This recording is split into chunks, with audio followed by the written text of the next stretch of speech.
Okay, good evening, everybody. Welcome to the Hyannis Main Street Waterfront Historic District Commission.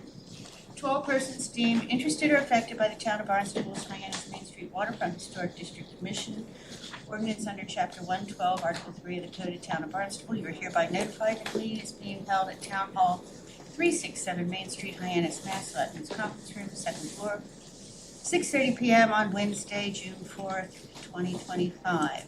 All public hearings and other matters anticipated by the chair listed below may be acted upon. This meeting of June 4th, 2025 is being recorded and broadcast on the Town of Barnstable's Government Access Channel. In accordance with MGL Chapter 30A, Section 20, the chair must inquire whether anyone else is recording this meeting, and if so, to please make their presence known. I have the takers, it would appear. If everyone could please silence your cell phones, put them on vibrate or whatever it is you do. Alrighty, calling the meeting has been called to order. Roll call. Commissioner Perry Wentworth. Thank you. That's not either way. Commissioner Conrad Watson. Here. Commissioner Kevin Matthews did let us know that he was unable to make it. Commissioner Cornelius Crowley. Here. Commissioner Jennifer Hinckley Needham. Commissioner Matt Clark. He did let us know he could not make it. Commissioner Laura Cronin. Here. Commissioner Jack Kay. Yes. Commissioner Tom Doherty. Here. And myself, Chair Cheryl Powell is here. We have 1, 2, 3. We have 7. We definitely have a quorum, and we have a full amount to vote. And since we have 7, 1, 2, 4, 6, 7. Everybody gets to vote. Okay, unless it's a matter that's, these are all new business except for the library. Library is under new business, but it is new business because it was just a query last time. It wasn't actually anything to be acted on. Just wanted to make sure we dot our i's and cross our t's. Okay, so trainings. Also I want to welcome our town council liaison, Charles Bloom. Thank you for coming. Thank you. A matter came up. Actually, I'll bring this up under matters not reasonably anticipated. I will take the trainings down to for the discussion. If nobody has an objection to that. Nothing on awards. Correspondence, we do have one letter of correspondence with regard to 408 Main Street. If no one objects, I'm going to take that whenever that matter comes up and bring that into the record. Okay. First one up, Stephen Bowen, Constitution Properties, LLC, 32 Pearl Street, Hyannis, map 326, parcel 017, with regard to renovations. Hi, welcome. Fine, hope you are too. If you would mind signing in, Sure. please, and then if you could announce the who you are. Before you do, I'm going to say one thing though, just to remind everyone that we no longer have the microphones on the table, but that everything is, like God hears everything, and even in the hallway. So just, bear that in mind, please. Okay, welcome. Hi, thanks. You can state your name. Oh, Stephen Bowen. Constitution Properties is the name of my company, and that's the home is purchased under that company, Constitution Properties. Okay. Yep. Tell us We about bu- your project. Yeah, so we bought the house as it currently sits, and we on the exterior of the property, we're just trying to clean up the bushes that are growing, the trees that are leaning against the house, stuff like that. We wanted, the windows need to be replaced, not in the front, but in the sides and the back.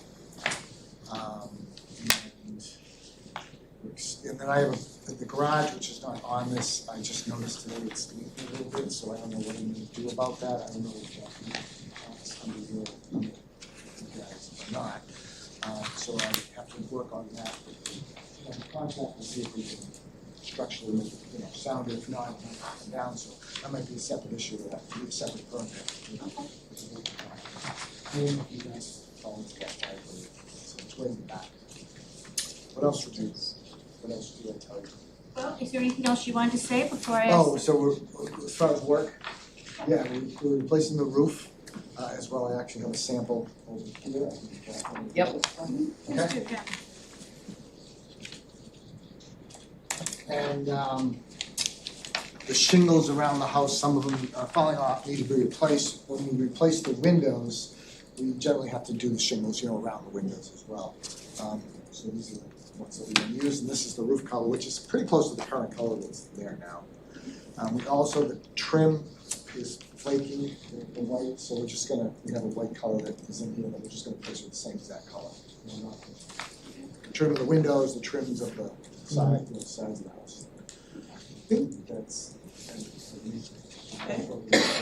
You'll have plenty of opportunity to add. Okay. Great. So, has everyone seen this, or do you need to see it closer? You okay? No. Okay, that's fine. Put it over here.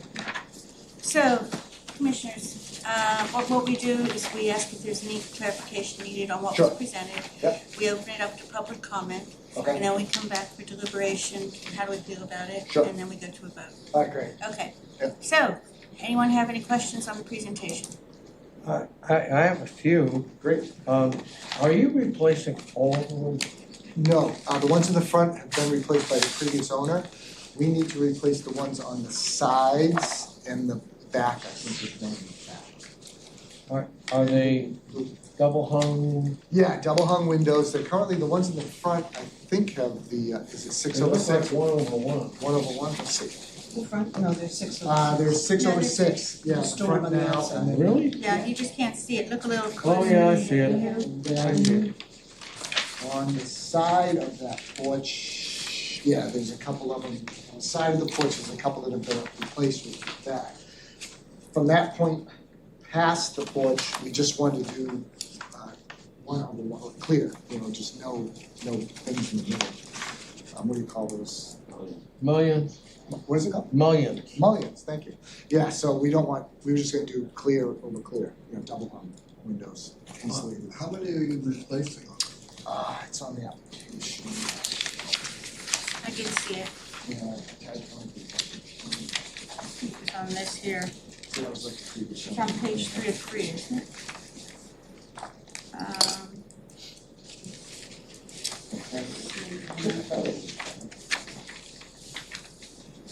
Two over two inside the house. I didn't see it. I don't think I have the grand total, but I can figure it out. 1, 2, 3, 4. On that side, it's on the back, so I believe it's 10 windows. And they're all gonna be with what do they call it, insertions of the panes? It's proposing no.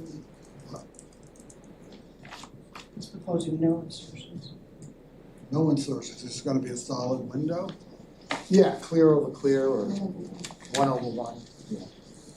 For all, For all of them, yeah. I thought it would just match better because the front has the 6/6, and I thought it would just be better to make it clear. Currently they're 2/1. The old wooden windows are 2/1. I don't mind doing that. I can do that as well. That's not a big deal. I was just trying to make it look a little bit better because the front is 6/6 and they're brand spanking new. That was just my thinking, but I don't mind doing 2/1 like what is there now. That's not a big deal. Well, in the document we have here, it says the muttons are on the outside are preferred. Nowadays, we don't do No, they're on muttons. the inside, they're We between do the them glass. within the core of Yeah, the thermal paint. Yeah, I don't know. I don't understand this document. I don't either. Are you doing wood windows? Nope, aluminum. Well, this says wood are recommended. That's- Composite windows are permissible.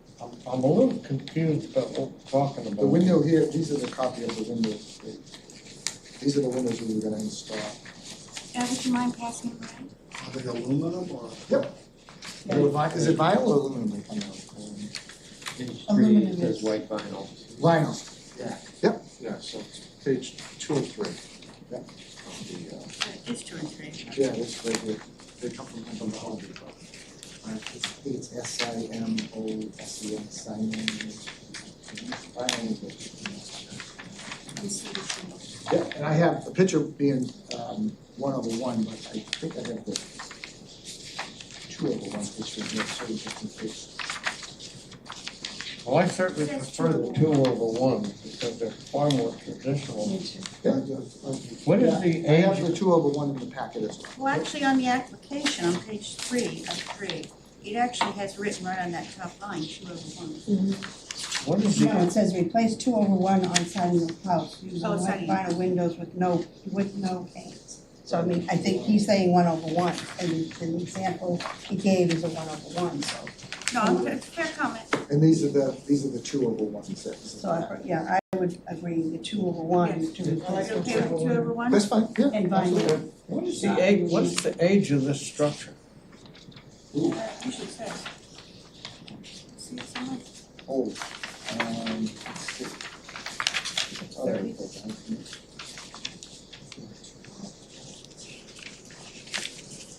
Does it have Form 8 or anything like that on it? I don't know if I have the age, no, unless it's on the application. Usually is. Look at that. What is it?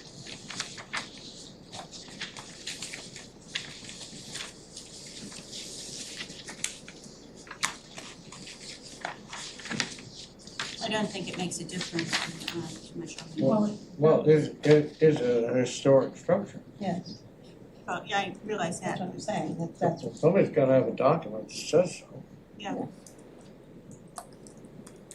Yeah, you're talking about a Form B.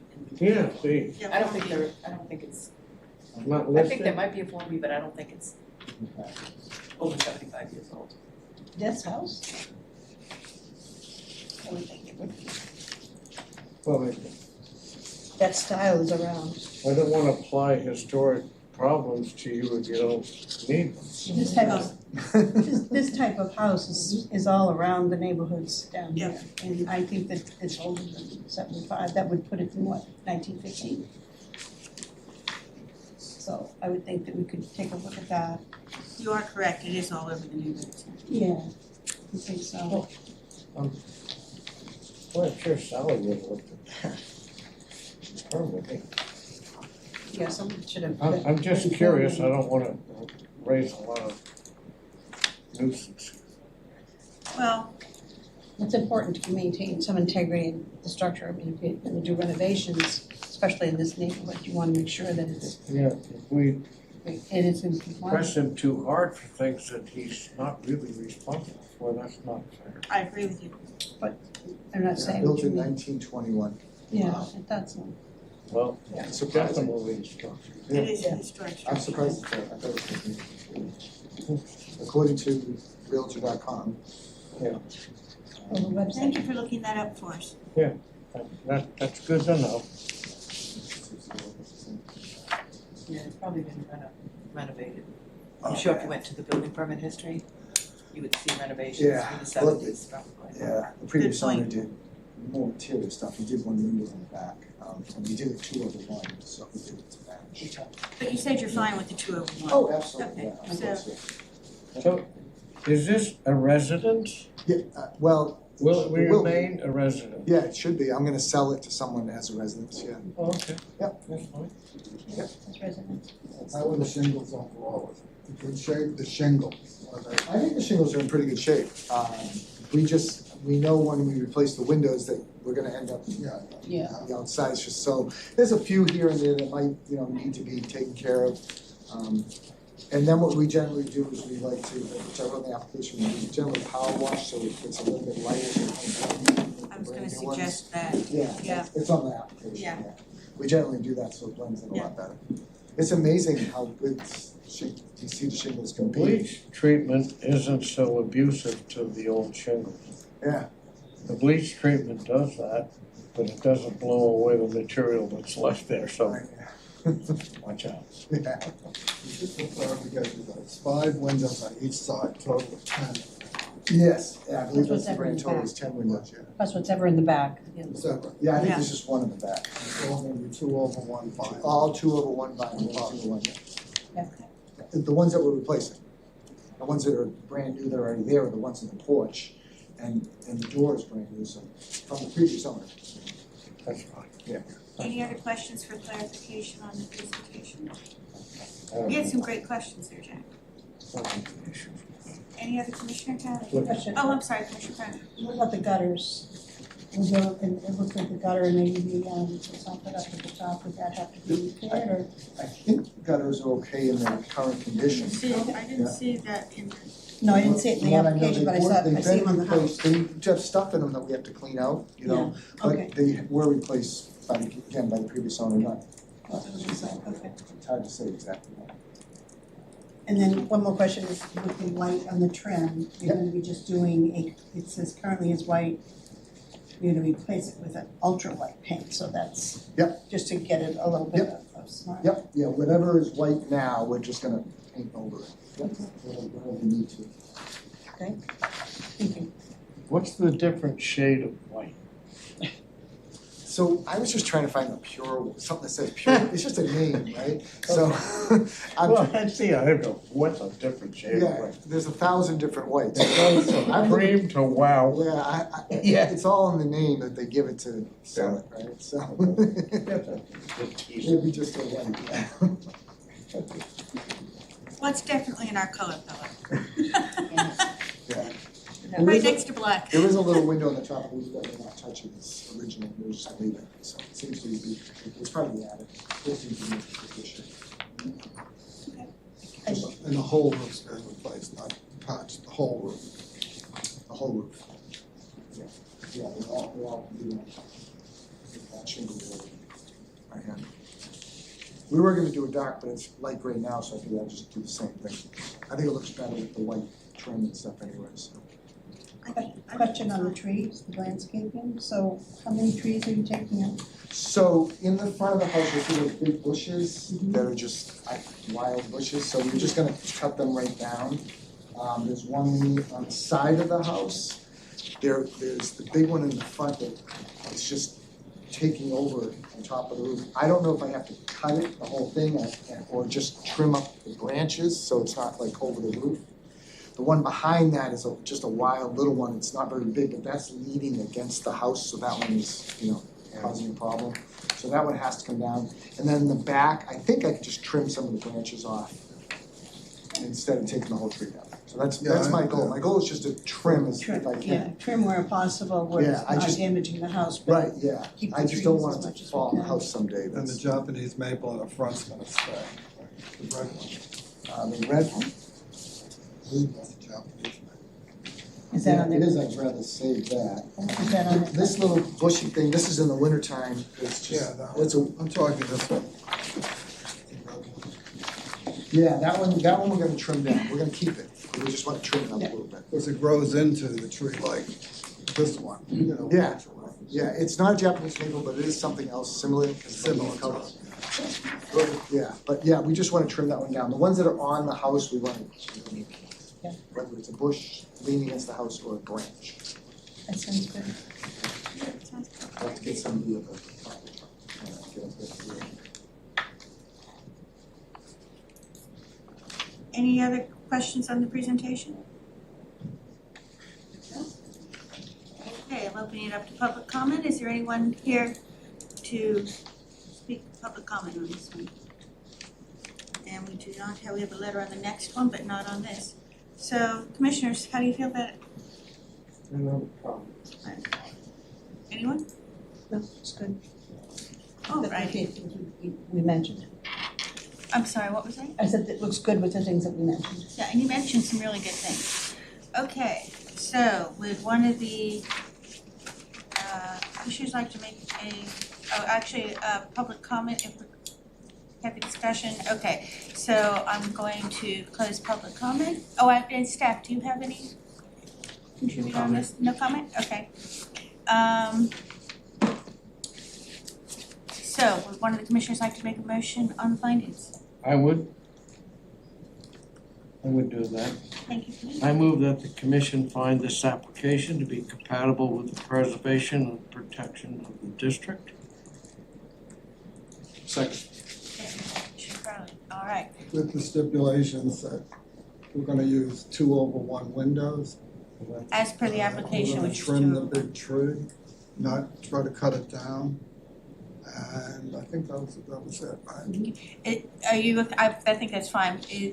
Jackie made the motion, you okay for that to be amended as stated? Yeah, no. Okay, and you're going to be second. Okay, so Commissioner Crowley. Aye. Commissioner Watson. Aye. Commissioner Cronin. Aye. Commissioner Doherty. Aye. Commissioner Kay. Aye. Commissioner Wentworth. Aye. I say aye. Would somebody like to make a motion on the certificate of appropriateness, please, with regard to this property at 32 Pearl Street, Hyannis, map 326, parcel 017, regarding renovations? I would do that. Please. I move to issue a certificate of appropriateness for the application at 32 Pearl Street, Hyannis, map 326, parcel 017, as described in the submitted materials, including the corrections for the window style, 201, and trimming the appropriate portion. Second. Second by Commissioner Crowley. Commissioner Wentworth. Aye. Commissioner Kay. Aye. Commissioner Doherty. Aye. Commissioner Cronin. Aye. Commissioner Watson. Aye. Commissioner Crowley. Aye. I also say aye. Congratulations. Very well presented. Thank you. I just want to say in front of everybody, Karen Pina was extremely helpful. Of course she was. Getting everything for me put together. I do a lot of emails, she answered everyone. So in front of everyone, Karen, I just want She's a to, treasure. we appreciate it. Appreciate you very much. He's suggesting a raise. It's good for the town. All right, next one up. Thank you. Have a good evening. Thank you. Thank you. Next one up, 408 Main Street, Hyannis, Mass. Also says 410 Main Street. 410 Main Street as well? Yeah, it's because the parcel that belongs over there. Gotcha, okay, I hadn't noticed that before. Is there someone here to represent that? I just thought I'd do that. I don't need to. I didn't say what, I'm just kidding. I think for Okay. giggles, I'm not. So what I'm going to do is I'm going to put this one on hold, so we can come back to it if he shows up. That no one has any objections to that. Keeping caught in traffic, we don't know. All right, so we're gonna go on down to the Commonwealth of Massachusetts, care of the Executive Office of Transportation and Construction at 352 Main Street, Hyannis, map 327, parcel 156002, with regard to platform decking. Hi, Hi, how are you? I would ask you to please sign it. And let me take one of the. Yep, that's the right one.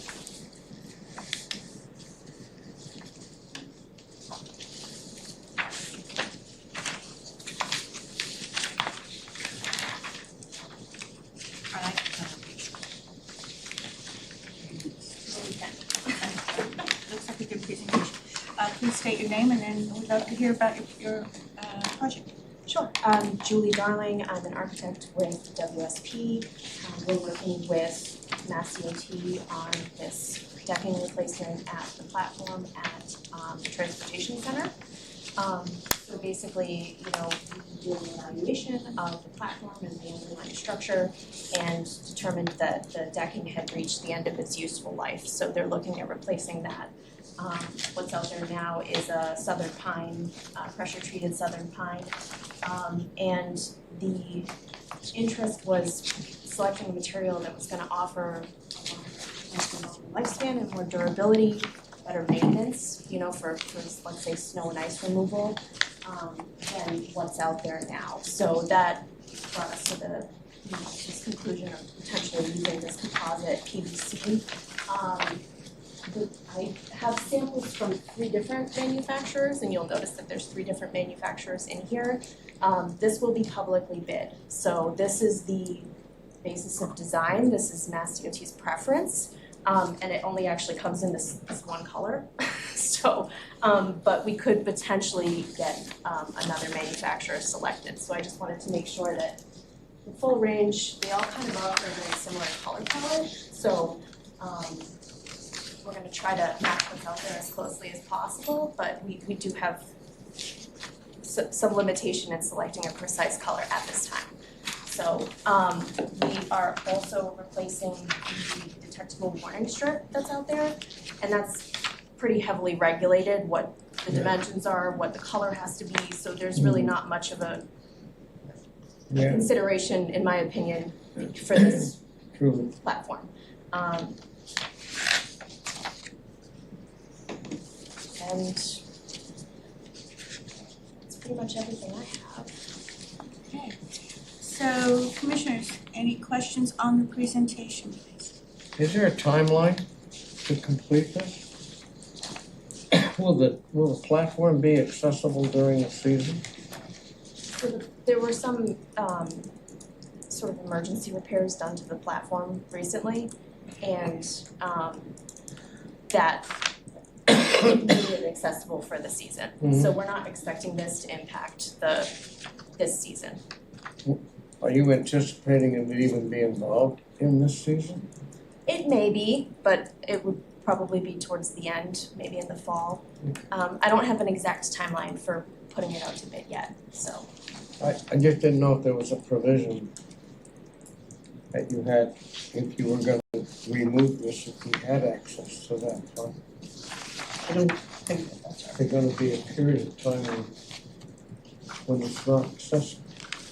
I think the hope is that if the platform is active, that we would kind of phase the replacement, so do portions at a Okay. time versus, closing the whole thing and doing it all at once. That's how I understood it. Fair enough. When is it active? When is it active? It's active right now. Is that, well, it's the summer season. Commissioner Cronin? Doesn't, isn't this where the Cape Flyer comes in? It's pretty active in the weekends. I think there's some other trains that come through there as well. Yeah. That's right across the street, right on Main Street, so. The question on the materials, though, the materials of PVC, is that in our purview, or is that a discretion? It is in discretion, but,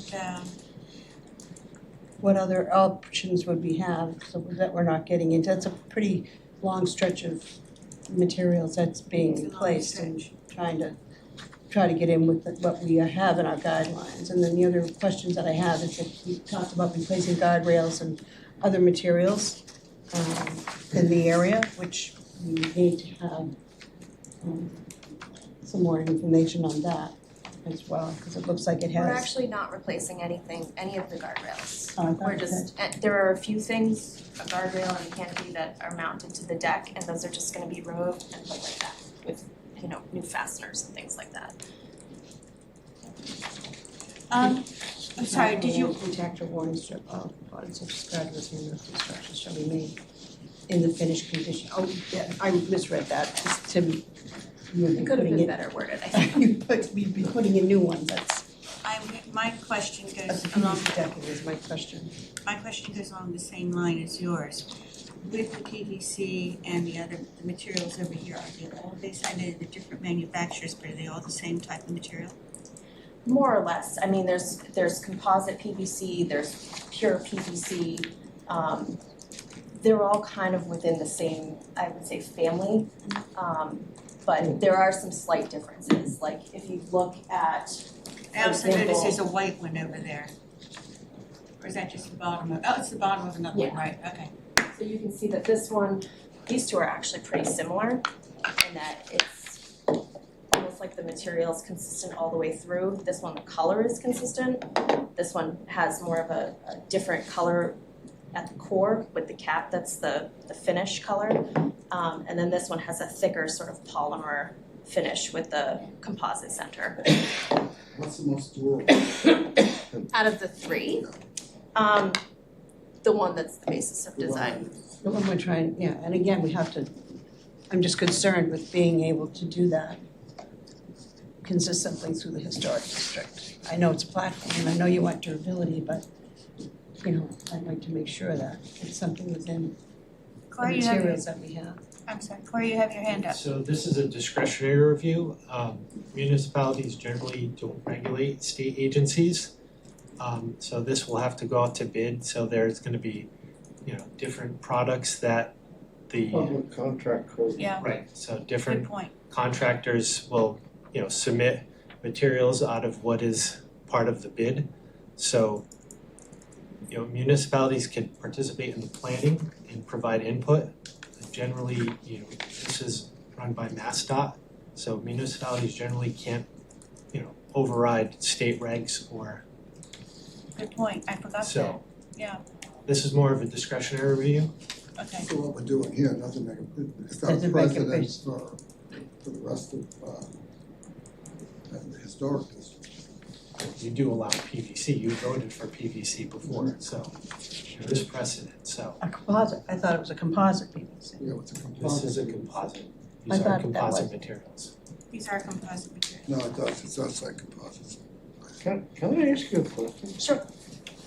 I've been here most of my life. How old is this platform? So it was built in different kind of stages. Yeah. We have drawings from 2014, but then there are portions of it that are even older than that. Really? So, yeah. I think the original portion of it was built when that transportation center was built. I'm not sure the exact date of that. But it sort of comes out the back of the transportation center. There's 2 double doors there. But then they added on to it, I think twice. So, I think they added on to it one time when I was there, I remember struggling to get my suitcases. working around the, Oh, it worked. Okay, any other, so let's do a clarification, because of the municipality, it is a discretionary hearing. And within our guidelines, we do have, comments on the PVC and composites and such like. But being discretionary, it's really a matter that it's on color and it's on, with discretion on I it. mean, you could recommend colors you would prefer to see, a material you would prefer to see them put out to bid. Yeah. On public contract. I think that's a good idea, because then it's asking for those particular things. Technically, is this an application? It's an application, but it's discretionary because it's from the state. It's not like a local applicant. So it's treated a little differently. We rarely get them. I think as long as it's a composite, which is in our guidelines, and I personally like the color, that's gray, that just Yeah. matches the way it was, it's what you see most platforms. No objection. I agree with you on that, yeah. I wonder if we have standing with this. I think we do with regard to the colors, if there's, fit into the historic character and such as that. And as Commissioner Doherty's pointed out, the composite is in our guidelines. I don't have a problem with it. I'm I happy with it as it's stated. I think, yes, what was the preference color? this color is called Coastline. This is the TimberTech PVC vintage collection. And it only comes, the thickness that we need to span the existing joist spacing, it only comes in this one color. Because it's a thicker board, so they only run it in a limited selection. And that's the preferred one. This is their preference, yeah. How long does something like that last? This warranty is 20 years, so Yeah. hopefully longer than that. Yeah. It's a good question, though. Amen, brother. Alrighty, is there anything else you wanted to present on this? Okay. Commissioners, any further questions on the presentation? No, there were some good questions there. Thank you for your input. Appreciate it. Alright, so I'm going to open this matter up to the public. Is there anyone here from the public who wants to comment? That is a no. How do we feel about it? It's a little different. Yeah, well, we get some different ones sometimes. We learn as we encounter new challenges, so. I'm seeing nodding heads, so in that case, if there's nothing more, anything from you, Corey? Or staff point of view? All right, so I'm gonna close public comment, and would one of the commissioners like to make a motion on the, for the findings? Is there anything else you wanted to say? and that's with regard to Commonwealth of Massachusetts, care of Executive Office of Transportation and Construction, 252 Main Street, Hyannis, map 307, parcel 156, unit 002, with regard to platform decking. I will. I Thank move you. that the commission find this application to be compatible with the preservation and protection of the district at 252 Main Street. Okay, Commissioner Wetland. Aye. Commissioner Kay. Aye. Commissioner Doherty. Aye. Commissioner Cronin. Aye. Commissioner Watson. Aye. Commissioner Crowley. Aye. I also say aye. Would one of the commissioners like to make a motion for the certificate of appropriateness, please, for the same matters? So I move to issue a certificate of appropriateness for the application at 252 Main Street as described in the submitted material. Second. Seconded by Commissioner Crowley. You're on a roll for their I am. seconds, aren't you? All right, Commissioner Crowley. Aye. Commissioner Watson. Aye. Commissioner Cronin. Aye. Commissioner Doherty. Aye. Commissioner Kay. Aye. Commissioner Wetland. I also say aye. Congratulations. Thank you very much. I think that's called malapropism. Thank you. It's actually worse than. Am I right? Faster stupid. Okay, next up. crossword puzzles too, huh? Yeah, sure. Next up is the Hyannis Public Library Association, Hyannis Public Library at 401 Main Street, Hyannis, map 326, parcel 013. This is with regard to a new building. Wow. Okay.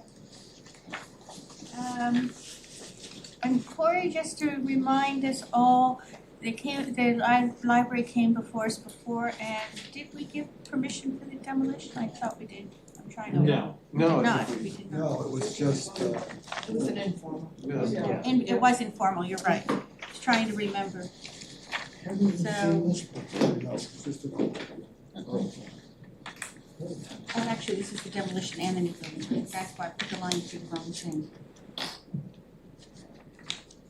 It's the same. That's what I'm saying. I it's thought the if it was just a new building, did we do that demolition? You have to do that first. Before it was just information. Being overexcited with my lines. Okay, so, please tell us a little bit about, if you could say your name and you know, and tell us what your project is. Sure. Hi, everybody. Hey.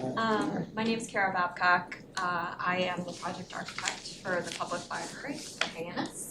I was here in October with my colleague Douglas, and I had a cold, and so he presented, so I was sitting in the corner. But so we are now formally submitting for a partial demolition of the library and a certification for appropriateness for the new edition of the library. The project consists of both rehabilitation, remediation, and partial demolition, as I mentioned. So I have this quick presentation to give highlights, but all of this information that I'm presenting was submitted and should be in front of you, along with additional information on the exterior materials, the exterior lighting, and then I have samples of materials if we're wanting to look at anything specifically. So I will start with the demolition, and if you would like to vote on that before I move into the application for appropriateness, that's fine, or I can just do both and you can make a decision on both. I'll leave it up to you. I don't know if there's a preference. I would probably prefer to do a presentation on both, so if it's demolished, we know what's coming, what the proposal is, but how do the other, I'm one voice, one vote. I mean, how do the others feel? Do you want to just take them separately or together? I think together. Together, everybody's okay with that? Okay, if you don't mind, Okay, no, Okay. not at all. and then we'll do the Sure. Okay. So our office, Union Studio Architecture and Community Design, I just always put up this cover page.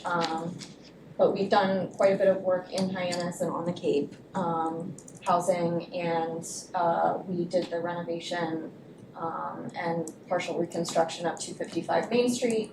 And then our similar library was Tiverton Library in Rhode Island, and we also have 2 other library projects that are on the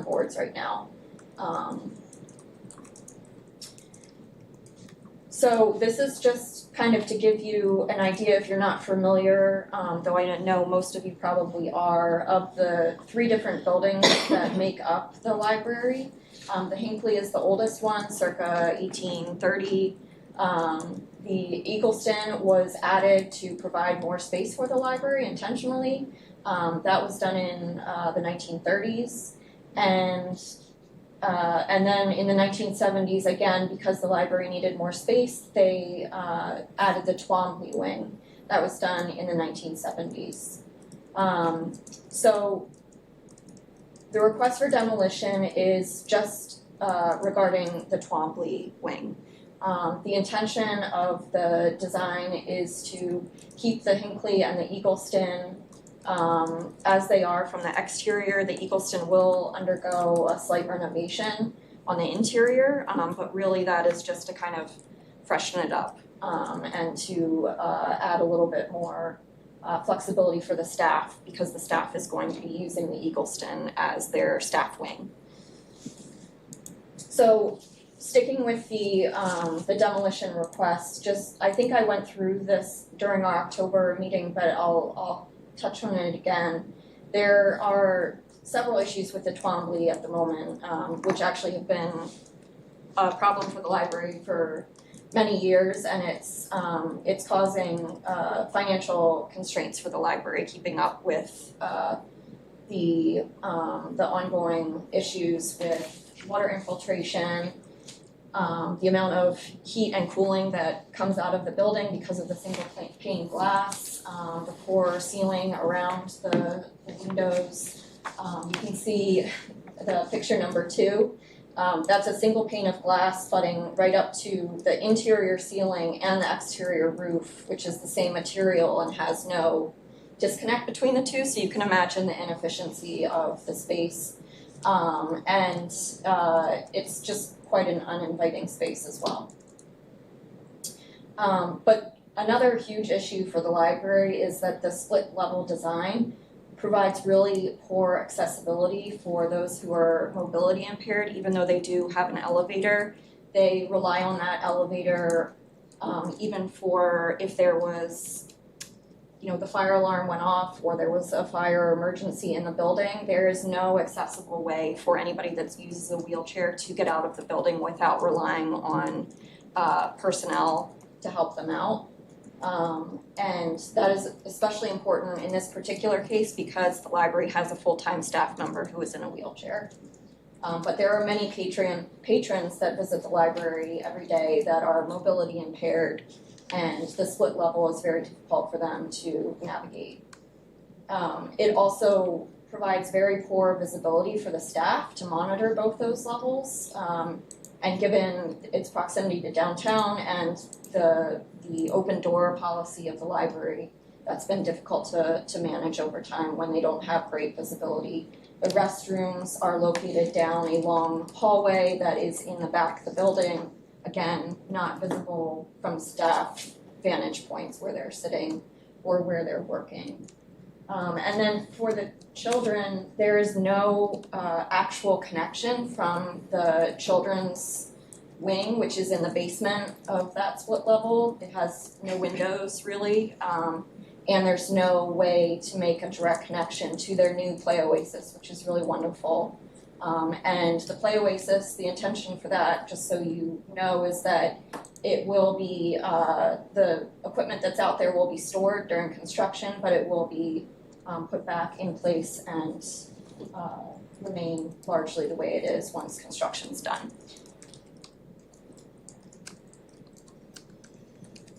So moving on then away from the demolition but into the certificate of appropriateness, just showing again what you're seeing from the main street of Hyannis, the public right-of-way.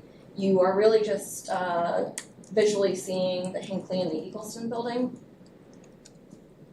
And our design proposal initially, and this was presented to you all in October, we worked with the library committee and the library director, and we went through a couple different design options, but ultimately we were really feeling strongly about the concept of the big house, little house, back house barn, which is a common vernacular in New England. And it's the idea that on properties that were original to New England, oftentimes as families grew or as they added farmland, they would add houses and barns, and they would attach them all because of the cold climate.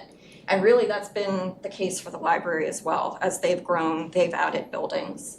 So we really liked the idea of continuing that concept, though that Twombly is coming down, that we are adding buildings, and we call it the barn, which is where the teen and the children wings are gonna be located, onto the back of the Hinckley and Eagleston, still allowing the Hinckley and Eagleston to be facing Main Street and the only visible buildings from Main Street, which I'll show some visuals of that.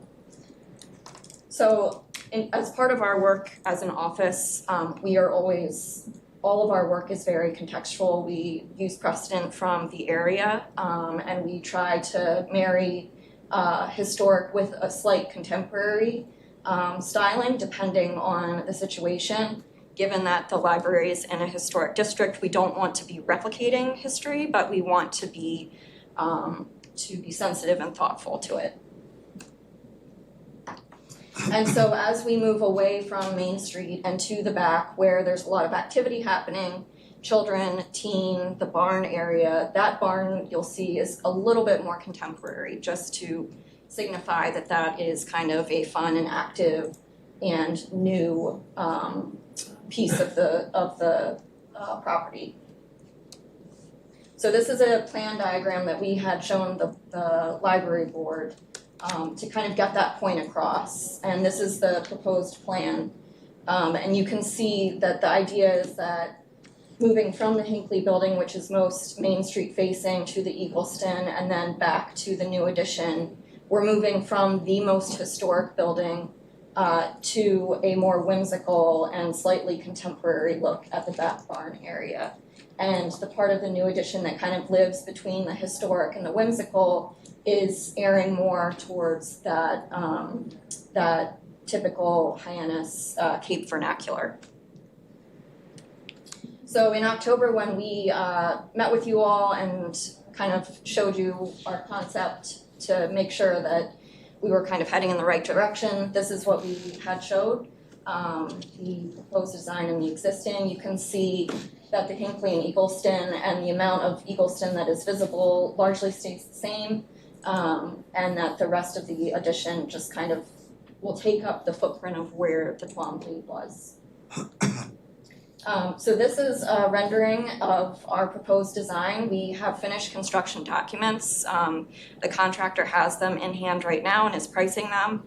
He's been a part of the project from the beginning, and so we have been pricing it along the way. So we feel extremely confident that what we have put together for construction documents will likely be the case throughout the project. And so this rendering does match as much as possible what we are actually proposing as far as colors, materials, and the look and styling of the building, as well as light fixtures.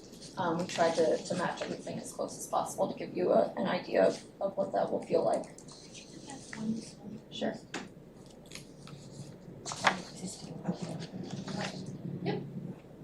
And so that's the main entrance as it is now, in place of where it is now. That's correct. So currently the main entrance is the connector that touches the kind of Eagleston brick. That is where you enter the library currently, and then you go down that hallway into the Twombly wing. So we are moving the main entrance slightly. We're giving that a formal feeling, but being still respectful of the Hinckley and Eagleston buildings. Any step downs from that, where the current entrance is into where the proposed entrance is, or just changes of elevation in that first floor, or? No, so That's pretty this, yeah, the reason for the new main entrance being slightly elevated from what the existing condition is because currently when you walk into, you have a flush entrance when you walk into the building, but then once you're inside the building, you're managing a lot of different floor heights, right? So the proposed design is that the floor heights remain level from Eagleston to the new addition, and then they will transition to a lower floor height at the children and teen wing, but that's done with a ramp in the circulation hallway that just feels very natural. It's not something that people have to maneuver through. So we tried to make that transition as easy as possible because the grade does change quite a bit significantly in the back. So we're trying to keep a flush condition from the children's wing out to the play oasis, again, to manage that connection as easily as possible. But I do think that adding a little bit of height to the front entrance and ramp and stair does give it a little bit more of a formal civic feeling, because it's your town library, so it needs to, we felt it needs to feel a little bit formal. It's beautiful, absolutely. So yes, I should have went to the next slide, but there's your current existing entrance. You can see that the height of the current existing entrance, the height of the building, it doesn't change in the new proposed design. So again, we're trying to be respectful to the Eagleston. What is currently visible of the Eagleston on this side remains visible in the proposed design. And that's the children's play area. Yes, and that's the children's play oasis, and you can see, again, just kind of a comparison photo of what is existing, what's proposed. The visibility of the back of Hinckley and the side of the Eagleston are the same. And the red barn structure is housing the children's program and the teen program. It has a little bit more of a contemporary feel to it because it's going to be kind of a fun, active space. On the interior, it's a double height space, so it will feel really bright and wonderful. We're excited to see that. It also balances out the reds on either side. Yes, yep. And then there's a rear view of the barn, and as you know, because of its siting, it is kind of interior to the urban block. So we felt comfortable moving in a little bit slightly more contemporary way with this barn, though we're harkening back to the kind of massing and shape that a typical barn would take, and then we're doing board and batten siding that is a natural wood product that's stained. But the visibility of it from South Street, it's quite distant from South Street. So yes, I think just trying to indicate here that the hope is that we have provided a much better transition for the children to move between indoor and outdoor for any kind of library programming or activities that are happening. Much better oversight, visibility between the staff and the outside to monitor any activity that might be happening outside that they need to be aware of. The windows where those shading fins are, those are operable, so they can open them up if they need to be able to, if they need to yell out the window, hopefully not, but it was something that the library director was hoping to have, so we're able to do that. But we are providing those shading fins because of we've done some lighting studies, and in order to maintain efficiency with the heating and cooling systems, it was optimal to provide some shading there. I was going to ask on the last picture, but you defined it here. I like this. The ones over these windows, do they slide over also? No, the intention is that they are gonna be proud of the siding and detailed as if they were operable, meaning the slider bar that's over that will be detailed as if it was operable, but no, those are gonna remain fixed in place.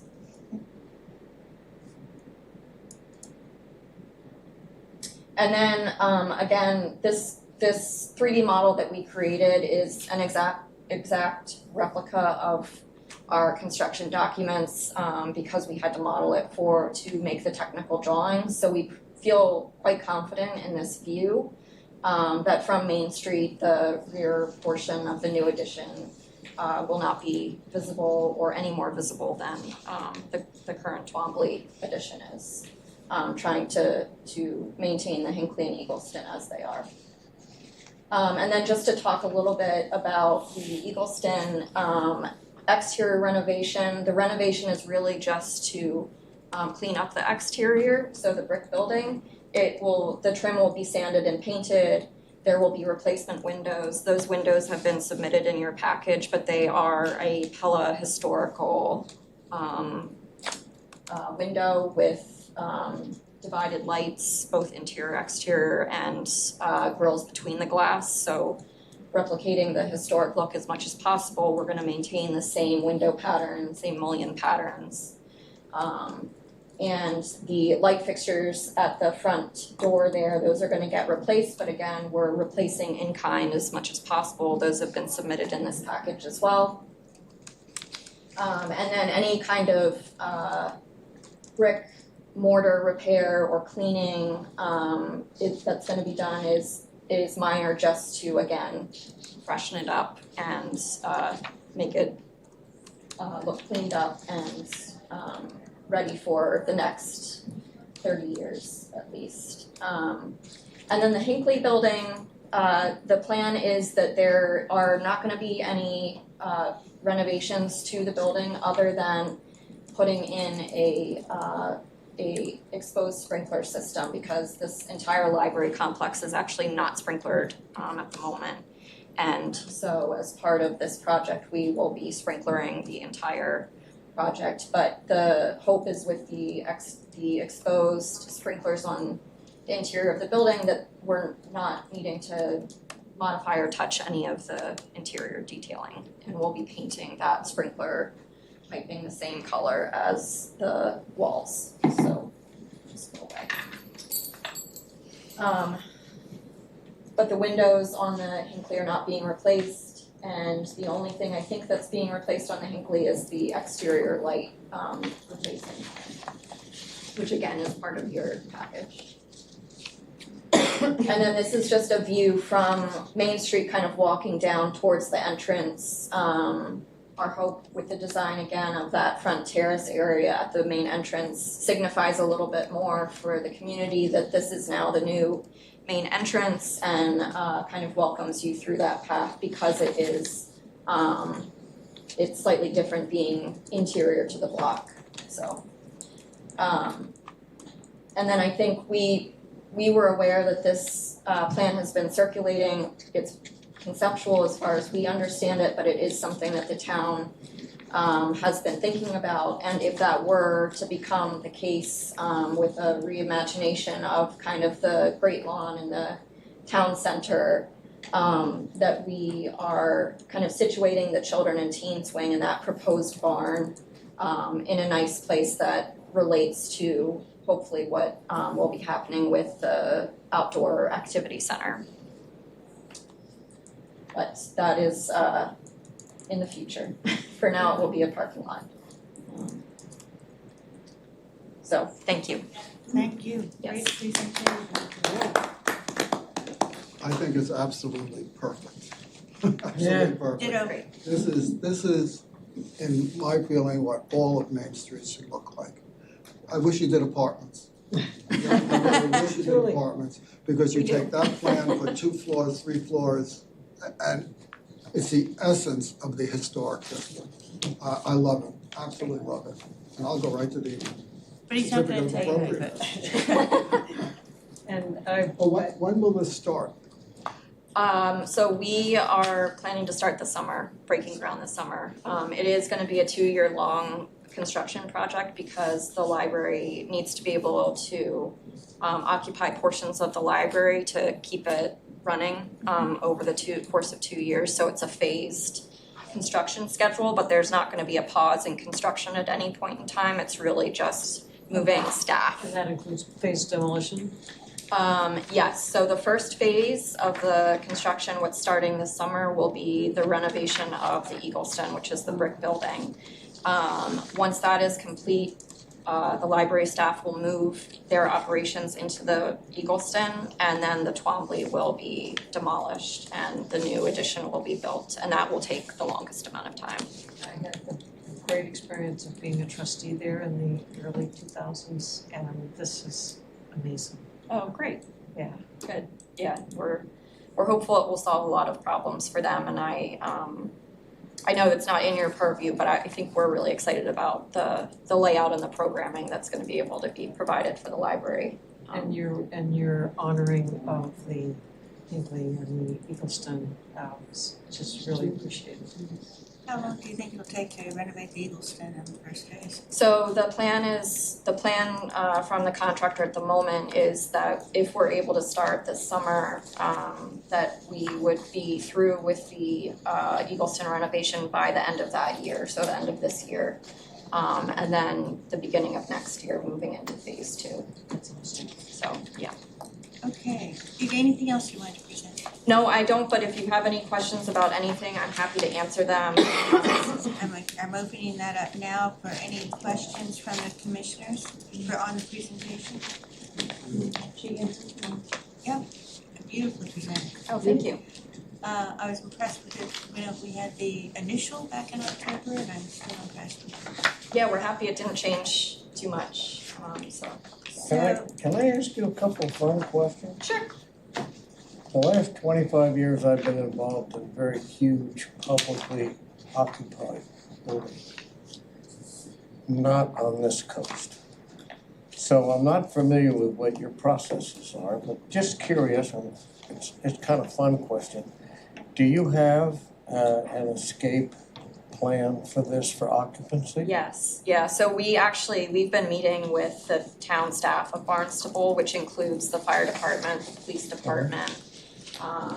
We've met now 3 times, we have a 4th meeting coming up, but we've been working with them to come up with a plan for this partial occupancy as well as the phased construction fencing. Sure.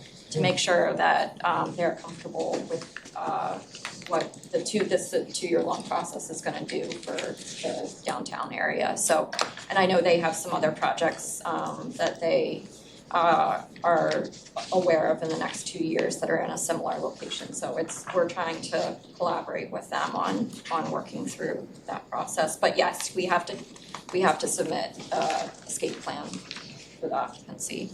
I'm sure. And the only other thing I wanted to know was something that we discovered in the past is that some communities don't have enough water pressure to fire off a sprinkler system.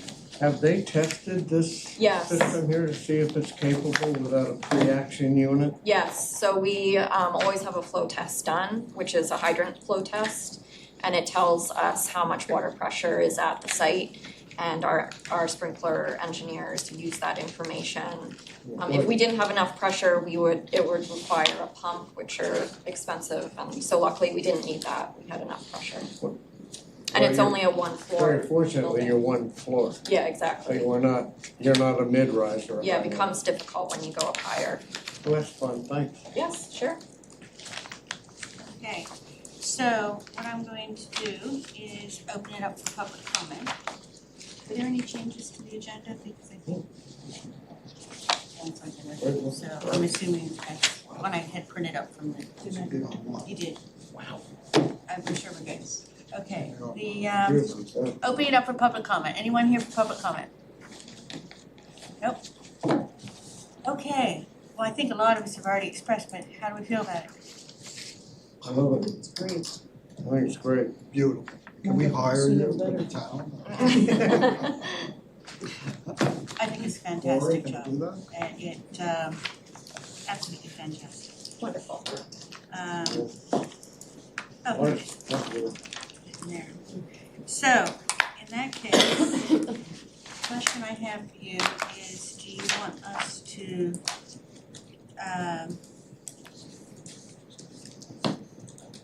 my inclination is to go for the demolition first and then the new building, or we can do both of them together, but just to keep it clean, to keep them separate. Is everyone okay with that? Your choice. How would you prefer?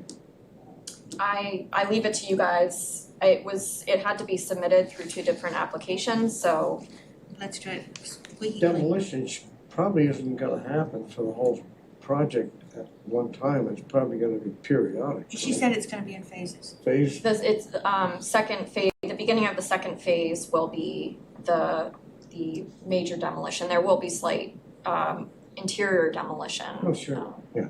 In the first phase, but yes. So, if there's no ado, they were separate applications, so let's do them separately. Would one of the commissioners like to please make a motion on the findings with regard to the Hyannis Public Library Association, therefore the Hyannis Public Library at 401 Main Street, Hyannis, map 326, parcel 013. This is with regard to the demolition. I'll do it. Thank you. I move that the commission find the application to be compatible with the preservation and protection of the district for demolition at 401 Main Street. second, One. good job. I can Commissioner go. Crowley. Aye. Commissioner Watson. Aye. Commissioner Cronin. Aye. Commissioner Doherty. Aye. Commissioner Kay. Of course. Commissioner Wetland. I also say aye. Would somebody like to make a motion on the certificate of appropriateness with regard to the demolition of that same address? I will finish it. I move to issue a certificate of appropriateness for the application for demolition at 401 Main Street as described in the submitted materials. Second. Got it. Okay.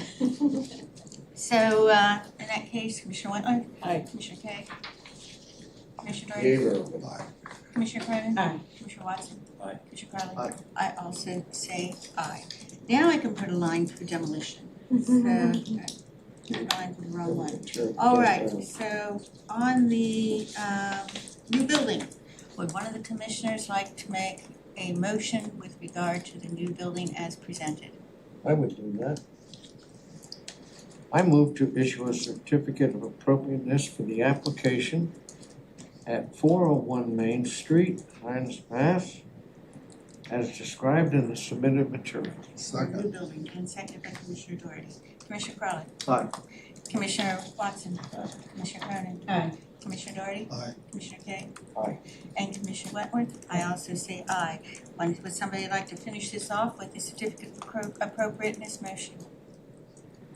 Actually, I'm gonna do the honors on that. I move to issue a certificate of appropriateness for the application at the address for the Hyannis Public Library Association, Hyannis Public Library, 401 Main Street, Hyannis, map 326, parcel 013 for the new building as submitted. Second. All right, Commissioner Wentworth. Aye. Commissioner Kay. Aye. Commissioner Doherty. 2 ayes. Oh, there you go. Commissioner Cronin. Aye. Commissioner Cronin. Aye. Commissioner Watson. Aye. Commissioner Crowley. I also say aye. Wonderful. Thank you. Thank you very Yeah, much. it's gonna be such a Thank you. beautiful Thank you. addition to the community. Yeah, I have to say, we're honestly very excited to see this happen, and I think it really will be a wonderful thing for the town, so look forward to seeing it come to fruition. Thank you. Thank you so Thank much. you. It's on my agenda, found my agenda. Okay, so now I'm gonna just go back to anyone here for 408 Main Street, Frank Lysek, Junior DBA Milano's on Main? Nope, okay. You could so- probably start looking at if you wanted to. No, I,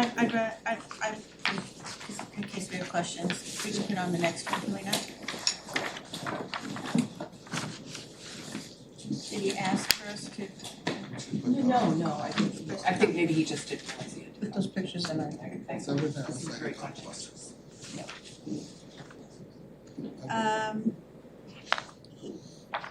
I would say wait until he can show up. I'm sorry, pardon? Wait till he can think they're available. Okay, I'm fine with that, how does the rest of the commission work? Wait, Yes. so Yeah. put it on to the next one, okay. We can do that. I will keep it open as a possibility to come back to it. So now I'm gonna bring trainings. I wanted to get our applicants dealt with. And then we're gonna go on to the design guidelines. And the page 46. So a couple things have come up. Just to kind of put people in the picture, it's with regard to open meeting laws. So when we're emailing each other, if you email to the entire group and it hasn't been posted, it's an open meeting law situation. I mean, if you're in a subcommittee and there's 2 or 3 of you, we usually keep it to 2 or 3 of you mentioning then you're communicating. But try to refrain from sending group emails to the entire commission because that is an open meeting law violation. And Corey, correct me if I'm wrong on any of this, but it has been confirmed. It's true. The next thing is point of order came up before. I'm not gonna say what it was with regard to or anything, but just to educate people on a point of order. And it's just part, of us constantly learning about things with regard to open meeting law. A point of order refers to raising it for reasons, misusing it, raising it for reasons other than a true breach of parliamentary procedure. Point of order is a procedural aspect. And since you're an attorney, Neil, correct me if I'm wrong on any of this. Sounds good. But sometimes it's misused to disrupt the flow of a meeting or gain attention or anything else. So a point of order, when you bring up a point of order, it's raised when a member believes that the rules of a meeting or the organization are being violated or not being tended to. It's a procedural question. It's not to be used for disagreement or for discussion.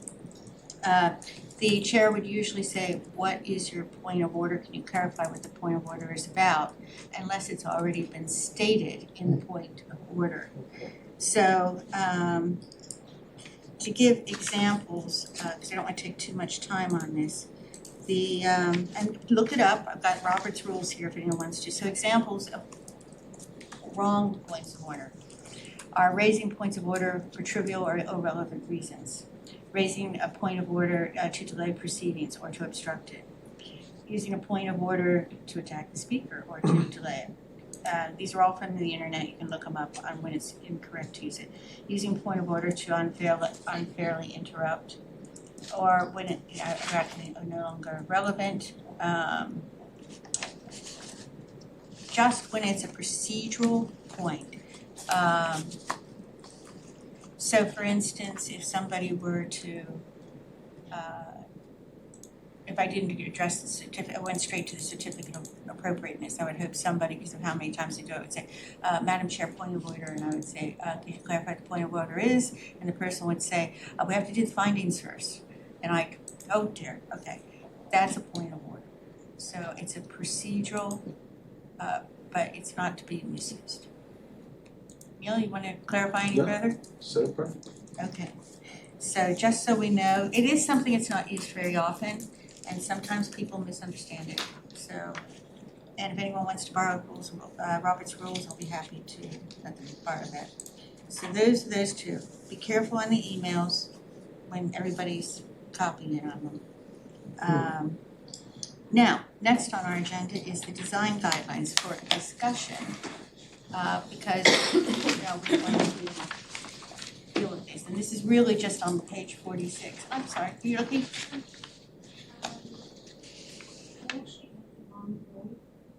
Who are you looking for? I am here on behalf of Frank Weisner. Oh, Milana. Yes. Oh, Milana. Oh. Yeah, I got the wrong room. Oh. I got here for like Oh, for the 408 6:20. 408 Main. Okay, so if nobody objects, then we're gonna deal with 408 Main. Are we okay? Back Yeah. up. That's Sorry. We don't bite, not a problem, it happens. It's a big building. Okay. If you could sign in, please.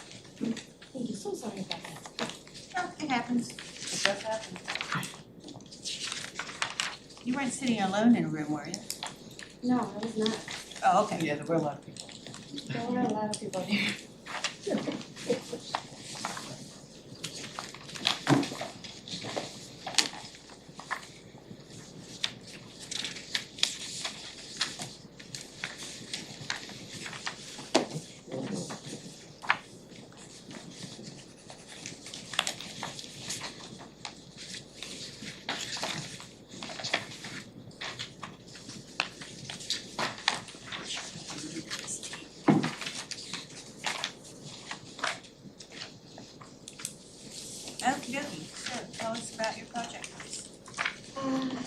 Oh, and if you could state your name as well. My name is Andrea Rivero, I'm the manager Okay. at Milano in Harwich, and the one that's in Hyannis. We are gonna change the Naked Oyster sign to this sign. I believe it's all, actually the same size as the one that is already there. There isn't much there, we just want to change the sign. So 36 inches high. Yes. 42 inches wide. What is the material you're planning? It's composite. And those are the colors? Yes, it's gonna be done. Okay. And we do have, so Puritan, I think it's in the next picture. That is next to, they have the black canopy. We want to add that as well, just so we can match with them, because it's the same building. Can we go back to the previous picture? So So where do you want to put the canopy? Like right here. Just don't use the end of the pen. Right, it's gonna be right here. Okay, underneath the sign. Yes. And you can see the Puritan, the black sign there. Yes. So, and the same as they have, clothing, it says something on their canopy, and ours is gonna say fresh pasta, raw bar. All right. Questions on the presentation, Commissioner Cronin? I have a comment, just you've seen this previously too, where that current sign is a carved sign. It's a three-dimensional kind of sign. And the Naked Oyster. It's, yes, that one is, but the one that we'll have, it's not carved. Correct, and that's kind of what my point was, is that we've done that.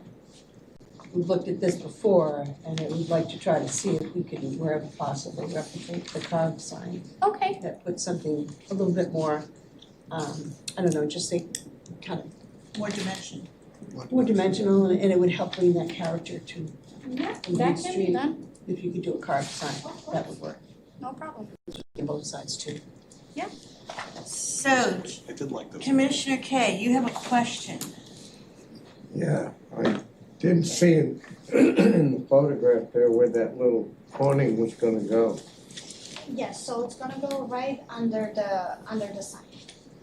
When you say, It would match the one, from Puritans. So there seems to be something on the face of the building there, under the V of the blue V. Yes. Is that plaque coming off and the awning goes there, or is it? Yes, Plaques coming off. yes, so this right here, this would not be here anymore, because this is where it will go. The awning. All right. Continue It'll on match- it. it'll match up. Okay. Yes, it would match up that's, yeah. And you also said you're changing the colors to. So instead of blue, it's gonna be black, and because white. those are the Milano's colors. Okay. Same on the top, it'll be white and that'll be, Yeah, Very so good. the same is just the blue would turn into black, yes. I'm cool with that. and the sign will be carved, and what's the material on the awning? the same as. Umbrella, Same as probably. the other I'm one. not completely sure on that one. I think it's this. I think they do the mold. Oh, no, it doesn't say. No, it's, I'm actually not sure what's the material. Oh, it is, We it would says, just- it says composite. That's the sign, Oh, the sign, oh, sorry, which So- material were you asking about? about the. The awning, he's Oh, the asking awning. about. Yes, It's gonna be the same material it's as gonna be the other the one. same as Puritans, so. Same as pure. It says will match the Puritan Yes. clothing awnings next door, fresh pasta, raw bar will be the print. Yes, And that's black and white. yes. Is the lighting gonna stay? Exactly the same, just different words. Is the lighting gonna stay? The what? As it is now, the lighting? Yes. Lighting stairs. Okay. Any other questions? Nope. Simply, what do we need to add to the? Well, I'm gonna open it for public comment. And somebody remind me before we go to motions to close public comment. Commissioner Cronin, looks like you have a question. No, didn't you have some correspondence for us? Thank you very Yeah. much. Yes, you did. I've been putting it And that's across. for 408. Thank you. Okay, this is from Antonia Stevens, dated June 4th. or the June 4th meeting. Good afternoon. As the across the street abutter to 408 Main Street, I reviewed the application by Frank Wysek, am I pronouncing? Wysek. Jr. for the new signage and awning on the former Naked Oyster property and have no objections from the library's perspective to these plans. I wish the new proprietors good luck with this endeavor and look forward to sampling their wares! Exclamation mark. Sincerely, Antonia, Hyannis Public Library. Thank you for reminding me. Okay, so, how do we feel about it? Looks good. Nice. Okay, so what we've done the letter, so what we want to do is awning, material. And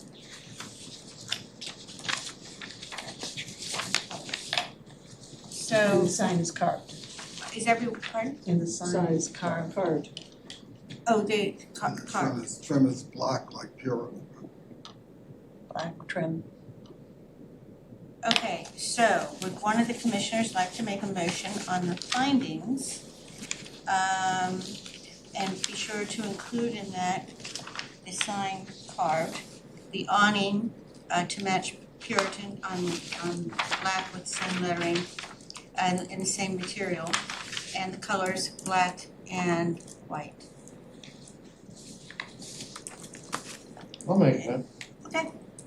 I move that the commission find this application to be compatible with the preservation and protection of the district. So I'm gonna add the various parts Add the things. with the sign to be, with the condition of the sign carved, the awning to be added, that will be black as to match Puritan with the same material, colors, letterings, and the colors on blue and white will change to black and white. You okay with my I'm okay popping with those on top of that? Is there a second? Second. Second by Commissioner. You finally got to do one on your own. Okay, Commissioner Crowley. Aye. Commissioner Watson. Aye. Commissioner Kern. Aye. Commissioner Doherty. Aye. Commissioner Kane. Aye. Commissioner Wentworth. I also say aye. Would somebody like to make a motion on the certificate of appropriateness with those same conditions on this application? I move to issue a certificate of appropriateness for the application at 408 Main Street with the stipulations that the paint be black and white, awning to match Puritan, and the sign be carved as described in the submitted materials. Second by Commissioner Wentworth. All right. Commissioner Wentworth. Aye. Commissioner Kane. Aye. Commissioner Doherty. Aye. Commissioner Cronin. Aye. Commissioner Watson. Aye. Commissioner Crowley. Aye. I also say aye. Thank you very much. Your wait is over. Thank you. I'll be there, Sorry, babe. I was late. What are you? So the last day for the Naked Oyster is this Saturday, actually, the 7th. So we will try to get everything done in a week. We're hoping for the 16th, but I would say 2 weeks max. It's gonna be close. Fantastic. Good luck. Thank you so much, and we hope we'll see you there. Okie dokie. Design guidelines. It's really the page 46 that we're talking about, because the other guidelines are accepted. So, Commissioner Crowley, you had said that you might have some proposed changes. I did, and what I was thinking was, well, first of all, I want to say that I think these are great, and I think it should be publicly acknowledged how much time and effort went into this, involving the town attorneys, involving the Cape Cod Commission, the subcommittee, putting in a ton of time on this. So I think they're fantastic, but I think structurally, they need to be kind of maybe looked at a little differently so that they're clearer. Right now, you have elements of it that are guideline oriented, but then they're commingled with elements of it that are kind of more, encouraging and that kind of thing. So what I did was I put together a little packet just to kind of distinguish. Nothing's changed. It's just breaking out the guidelines from the general purpose and then moving to section C, which is content neutrality, and then section D would be its own subcommittee. You didn't read anything. I don't. Nothing's deleted. I don't believe I did. I kept it as is. Oh, well, actually, I did on content neutrality a little bit, but I hope that I Could you I did just this- go over where it changed it then? Yeah, I did this really quick, so if you could just, we'll walk through it in about 5 minutes, and we could talk about it and see. But my main goal here was to just kind of do that differentiating. Can I have a copy for that? Oh, I'm sorry, Can I there ask, you go. you've got some there in bold, are there some changes or what was there Yeah, those are before? some changes, but Okay. that was just kind of me noodling. But, all right, so just very quickly, the title, I didn't understand why the title wasn't public art. I don't understand what general slight and, oh, there you go. And what's It the was trouble? taken from what we already had, but I like the idea of. Thank you. Yeah, so I thought, let's go with public art as the title. Then we have 2 different purpose and intent paragraphs. The purpose and intent paragraph should precede where we begin to go into the subsections. So the document should lead with the purpose and intent, and then go to A, B, C, and D, I I thought. don't, What why I've do we need got to have that? is missing the purpose. No, what happened was my color printer So it's still decided to go there. kerplunk on me. Okay, And so, yeah, but those are exactly the same. okay, But I personally felt the first paragraph was better. They're identical, pretty much. But I like the first paragraph a little better, changing out the word murals in line 3 for public art, because the purpose and intent is for public art. And so that should be reflective of that. Okay. But that's what just caught my eye. We have 2 purpose and intent paragraphs. They seem to be located within a section, and they should stand above everything. So then we go through, okay, so my idea for A now, I didn't understand incorporate site context in the design of public spaces to celebrate the community identity, because that kind of goes down to B as well. So I just thought something along the lines of applicants are encouraged to incorporate site context in the design of public spaces to celebrate the community identity as follows. And then we go A, B, C, and now I crossed out D because, well, D should be kept actually, protect architectural integrity and historic district character. Yep. oh, I see what you're doing, okay, so In that's there, B- and then, gotcha, In okay. B, I recommended removing as approved by the discretion of the commission if in the district, because that's assumed that we have to Is that approve legally this. safe to assume Yeah, that? I mean, that's, Okay, yeah, these, I think it's fine. okay. Again, these are just my recommendations, but D would stay. And again, as you can see, I'm trying to break things out. B, celebrate and incorporate community identity. I personally felt that was duplicative of small letter A. It talks to the same things, community character, historical, artistic, environmental, culture and inclusivity. And then if you go to BA, it's where appropriate, consider special signing or branding that reflects the historic, cultural, and/or the character of the community. So that's why I changed capital B, small a. And I thought that maybe the language, as it is, kind of is clean and gets to the point. So you say you changed capital B and small a, but I have a line. Yeah, my recommendation would be that that B section is gonna be a new B section, because A, B, and C, and D really summarize, what the old language was before. But So- you took out D as well. No, D should be there, D should be there. You've got a line through it. I'm confused. This A, B, C, D, and you crossed out D. Right, D, that's a mistake, D should be So there. that's Should in, be, okay. Yeah, D should absolutely be there, that Okay, was a that's what was mistake on my confusing me, part. Yep. okay. But this is what is in 46 now. This is what we were looking to replace. Right. So how does this, and how does this, so this whole thing is supposed to replace page 46? Just page 46, and we worked really hard on it. Okay, so there is no D. There was no D. No. But the D here is, There was- this She's changing stays this. in. I get that. There Right, was right. no D, right? And again, just totally spitballing, I thought it's a little tighter, tighten it up, Okay. but totally open to everything, of So- course. Then the capital B, is that staying too, or is Well, there? you'll see that a little lower in the document. So that's supposed to be struck, okay. Right, so we will have capital A, then small a, B, C, and D now talks about integrating public art into the designs of parks and/or public spaces and its surroundings. Art such as fountains, moldings, statues, murals, etc. can be a featured space or part of the architectural elements of the spaces. I don't know where this came from, but I personally really like it. Didn't it, or did it? I do, I like that Okay. very much. That was something I wrote. Let me ask you though, Yeah. you said D on page 1 stays, so would this not be E? That would be E, thank you. If you see me goofing up like I kind of did this pretty And then the quick. rest will follow F, G, Right, exactly. H, okay. So we go down to H, Right, okay. and I would remove process as approved by the commission, because again, it's baked in that we are the commission, so why are we pointing that again? And My only design question- full stop, okay. Yeah, my only question was, does it matter public versus private property? Does that in any way change Yes, it does. what we do, and if so, should it be reflected in the document? According to legal, it does. It does, according to legal, it does. So I don't know if, I mean, legal looked at this, so they're okay with it, so, you know. Legal has not looked at this document. Oh, okay. I thought We- Jim well- sent it. I'm not sure if Jim sent it, but obviously legal will look at it after your edits. That's fair.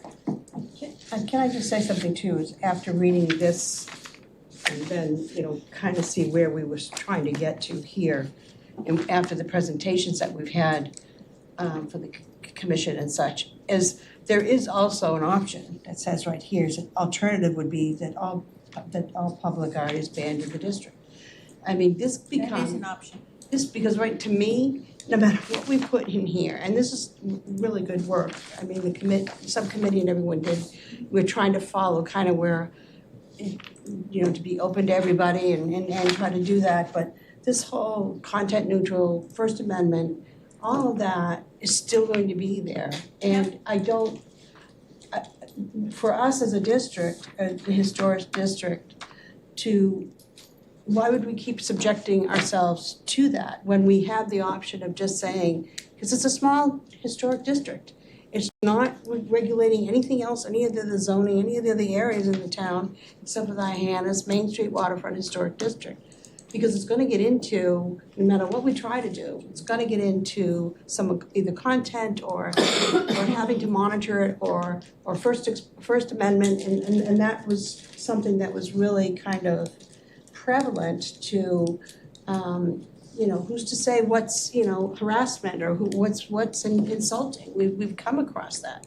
And my suggestion would be would be just my one voice, is that we ban any public art in the district, so that we don't have to be confronted with that and have to make those decisions. I respect your opinion. Internally, you can do what you want, we have wonderful displays and when you have, a show or, something in the green, you have, events and things like that, totally different. But anything that is going to be something that we have to review within the district, I would like to stay away from it. I respect your view. I'm not saying I necessarily agree with it, but I certainly respect it. And also, this group, the subgroup has already agreed that if we're gonna be meeting roughly every 3 months to update, tweak, and it may come to a recommendation to ban all art. But I think what we're trying to do is to include art, because it's a historical district and some art reflects the character of the area and those in it. So we're trying to find something that works. At least, we can always come back to it. We can always decide we're gonna ban it. But I personally, and again, I'm only one voice, I'd like to see us to find some way to foster art. You say there's always gonna be the First Amendment. Remember, the First Amendment does not allow certain things. Even though it's to protect the rights, there are some things it does not protect. So, I think we have the right, if something comes before us, to say no or say yes, with these guidelines. I don't know, I'm funny, I think we need restrictions on it, guidelines. I don't know, I'm not for banning it, in the history, in the district. It's so subjective, I know we can't get into it's a difficult topic, and unless this commission sits here and we're gonna ban it, that's one thing. Or let's finish going through this. Yeah, let's finish Yeah, going so through it's- this. To see where we are, and as a commission decide, what we wanna do. if I mess something up, please let me know. But my whole intention here is to just try to clean up the document. I appreciate make it, it because I streamlined. thought it was confusing too. Yeah. This is all coming at me really, you know. Yeah, I know. It's another attorney's eyes on it. Yeah. Poor Commissioner Wentworth has had her hand up quite a few Well, times. I just wanted to go back to Commissioner Conan's comments. And I think the word ban unsettles me. I find that a difficult word. But I, for one, have been very troubled by the discussion that some of this has brought to this room and the decision-making here. Primarily how it affected individuals here in a negative way, which was, in my personal opinion, totally uncalled for, in a way that makes me very concerned about getting this right. Yes, that's what I want to do, so. So I appreciate what you're attempting to do here. If the word ban is the only word for a temporary stay until it is truly defined, I don't know. But I feel like we are a target in a way that is not appropriate until it's fully defined. I want to caution no names and no examples. Exactly. Yeah. Exactly. And so that needs to be defined, because no one here, anybody who sits in these chairs should go through that when they're trying so hard to get it right. Yeah. I agree. So again, I'm not suggesting that substantively this should replace what the subcommittee has worked on. I'm just suggesting that we enter into a process where we really try to streamline the subcommittee's work. And so that we could all agree that this is, and I think page 1, when I talked about that first part, those are things that caught my eye. And if you look at the rest of section A, integrating public art, reuse and renovate, support and prioritize local community art, take into account the size, material, and placement when considering time, place, and manner. Now that's addressed below, so I said see below specific guidelines. And you go to specific guidelines. Sorry. I'm on page 2. But we haven't finished one other part. Yeah. The public versus private. And again, that's something that probably is best taken up by legal when they review our final product to say, wait a minute, guys, you really need to put this language in here, because sometimes when you're looking at public property, it's this, and when you're looking at private property, it's that. Exactly. So I think we can leave that as an open question So for I'm legal gonna to put look that at. down for legal to insert whatever they want on that. Sure. So then what I did with the specific guidelines, section B, is to just basically break out, and I think I made some mistakes, so my apologies, but to break out and individualize the specific guidelines. Any historic features on property is to be situated, should be unaltered and not covered. Then B, artwork such as fountains, statues, murals should not block views or features or spaces nor overwhelm. C, the commission should consider color, materials, height, scaling of the historic district. Artwork should not overwhelm buildings. D, I put something in about spray cans, but then I realized that wasn't even addressed, so forget about that. E, artwork should. Are you saying take out D? Yeah, D is, because I made a mistake in thinking that was in there. E, artwork should not be permanently affixed to the structures on which it is situated. It should be removable. I think that was part of the suggested guidelines, and so again, I just pulled that out. F, all applications should express the dimensions of the proposed object, just so we know what we're dealing with. And again, these are the guidelines part of it. G, and I know we talked about this, the owner of the property where the proposed public art project is to be situated should give written consent, which should be incorporated into the application. And then I went down in H, what's listed as H, murals, and I broke that out into 6 different points.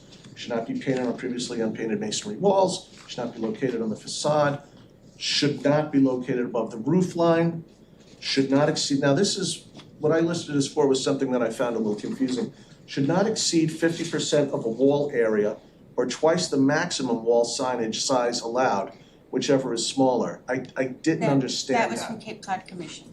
Okay. That was Sarah Korjak. Do you know? What do you have your sign, what is your sign? Yeah, do you know what that means though? Should not exceed 50% of a wall area, that's cool, or twice the maximum wall signage. Do you mean of the proposed artwork? No, of our sign, I think, I took that to be the sign, our sign guidelines. If our signs are 3 by 5, It cannot be twice the Cannot be size. twice. Okay, I think that that's what I read that should signage. have more clarity then. Yeah. Which signage as defined in or is found in ba. I'm confused here. I thought it was the wall area also. Yeah, it is 50% of wall area, Oh, and or, then I get it. or twice whatever the sign Or allowance twice the maximum wall signage size is allowed. allowed.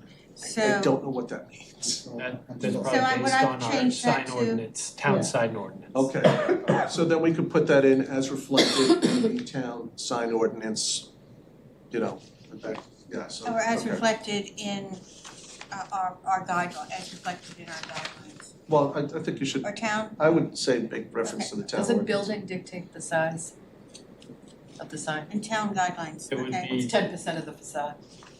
Yeah, it's, But I mean, we'd I- have to read the actual town Yeah. ordinance on. I'm gonna put check on this. Yeah, so again, then number 5 should be limited to only one wall. Number 6 should not be placed on buildings of a high historic significance such as National Register property and other notable historic buildings. H, paints and colors, only paints appropriate for outdoor surfaces. No neon fluorescent paints unless vital to the artwork, and I think that was in there already. That, I put that in because Yep. I asked the town attorney about, well, what happens, if you say no neon, and she said, she gave the example of a flag, which makes it easy to understand. Right. So for instance, if the flag is fluorescent of a country and or has neon colors, then it's appropriate for it to be on there. So it has to be justified in that manner. So I then thought it was a good example. Yeah. To define it. they should not be allowed on elevations directly facing or parallel to sidewalks and public ways. I didn't understand what that meant. I may have gotten that wrong, that part. And then applicants should use colors approved by us unless the colors being utilized are germane to the artwork. And I think that goes back to what you were saying. Yeah. It's just a suggestion.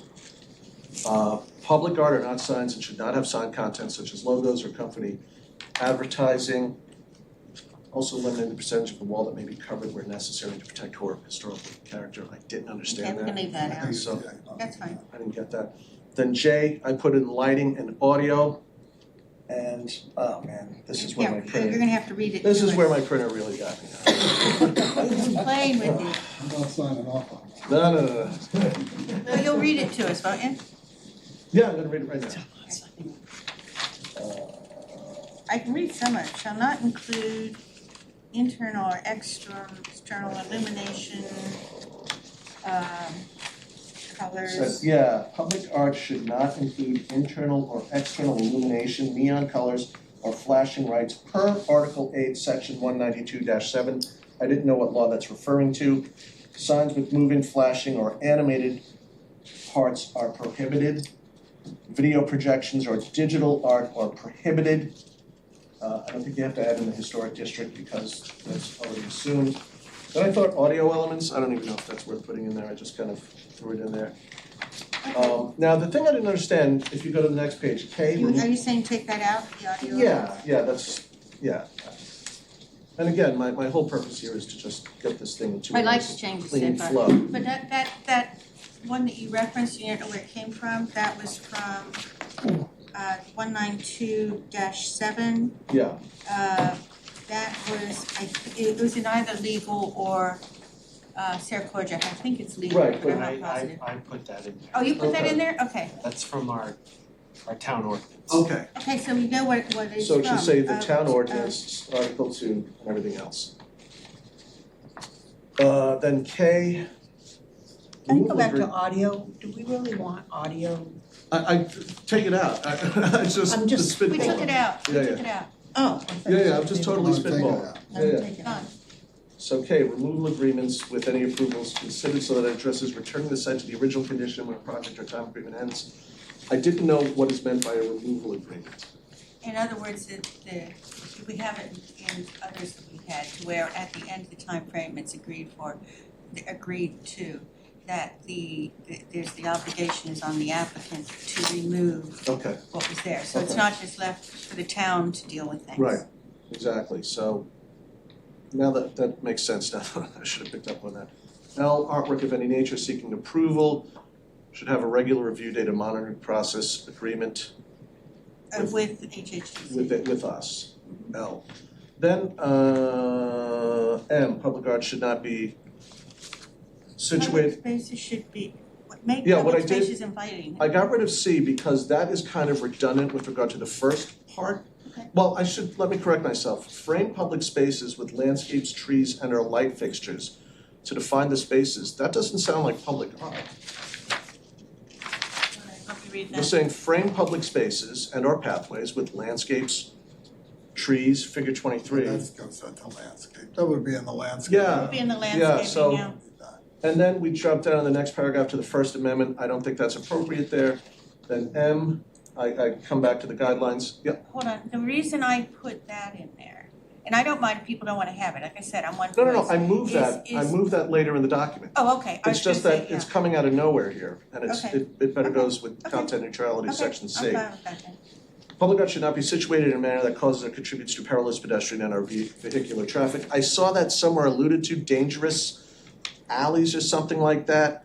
Oh, yeah, I know. So I just threw that in there to kind of Yep. talk about, danger.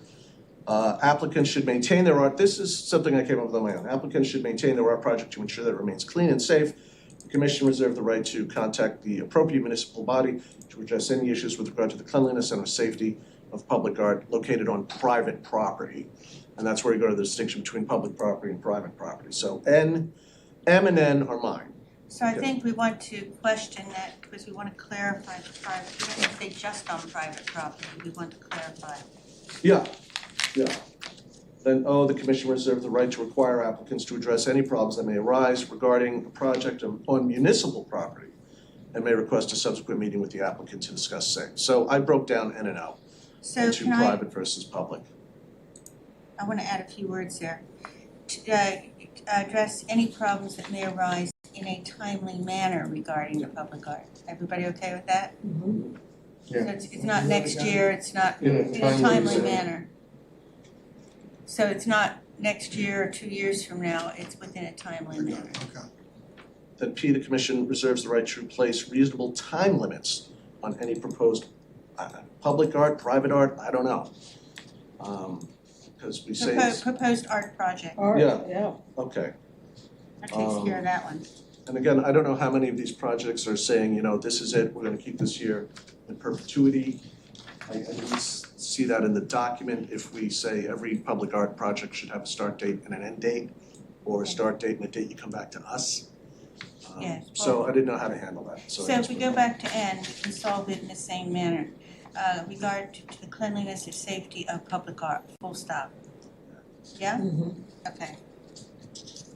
The commission reserves the right to have the town of Barnstable Legal Department review any proposals in its sole discretion. And then C is content neutrality, and I really trimmed it down because I felt that, content neutrality was a very large part of that document. Yep. And it's kind of overwhelming, the guidelines as a whole. These are about guidelines about, all right, applicants, let's help you get your art done and everything, and then we go on extensively about content neutrality. Time, place, and So what I did was, I kind of mashed, married a lot of the paragraphs, and I put content neutral regulations apply in the same way to all artwork regardless of its content. Such regulations focus on time, place, and manner of the artwork rather than the message it depicts. I don't think it's good to put in an example, but you could. Content neutral regulations apply the same standards to all artwork regardless of the specific messages conveyed. They focus on non-communicative aspects such as public safety, traffic flow, and noise levels without targeting the ideas or themes presented in art. I think that's all we need to say, something along those lines. I don't think we need to go very extensively into content neutrality, and this is what the law say, and here are some cases, and that kind of thing. That's fine. That's all based on I the just First wanted- Amendment. I just wanted the content neutral, the Yeah. time, place, and manner in there because it's huge. And I also bear in mind, we're putting together a document. So when none of us are on this commission anymore and there's, a whole new group 5, 6 years from now, that they will see the importance of those particular aspects of it and understand it. That's why I put it in.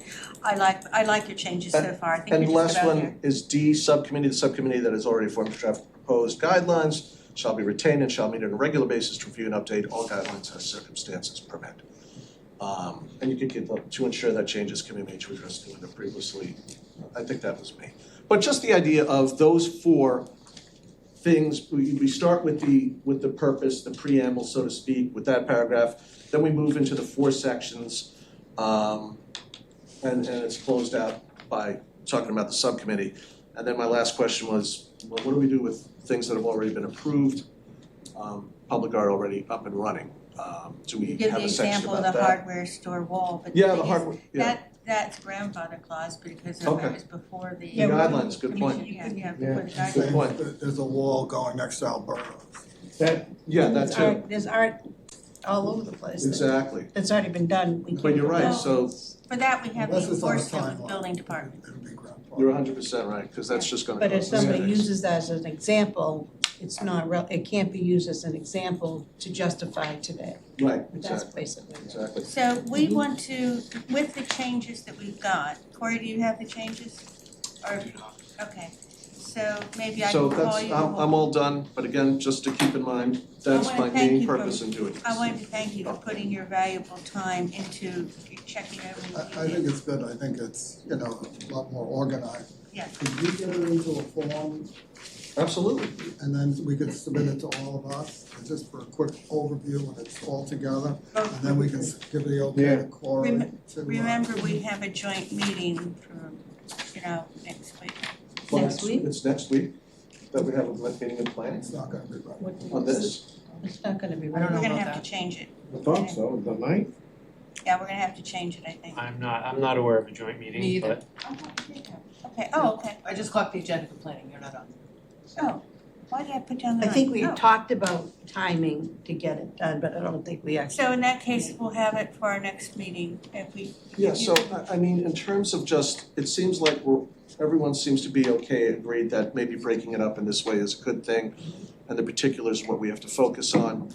So if I clean this up, and I know we can't email one another, but.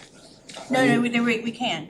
The way you do it is you send it to Karen. Oh, And okay. Karen sends it to us. Okay, That keeps gotcha. it within the proper format for Okay. open meeting law, no violations. So why don't I do this, I'll make it neat, and clean it up, and take a look at it, look at what came out of the subcommittee, and if you think something needs to be put in there, include it, maybe put it in red or blue or green or something like that. To Laura's point, we're looking at replacing one page and going into, Yeah. 16 pages.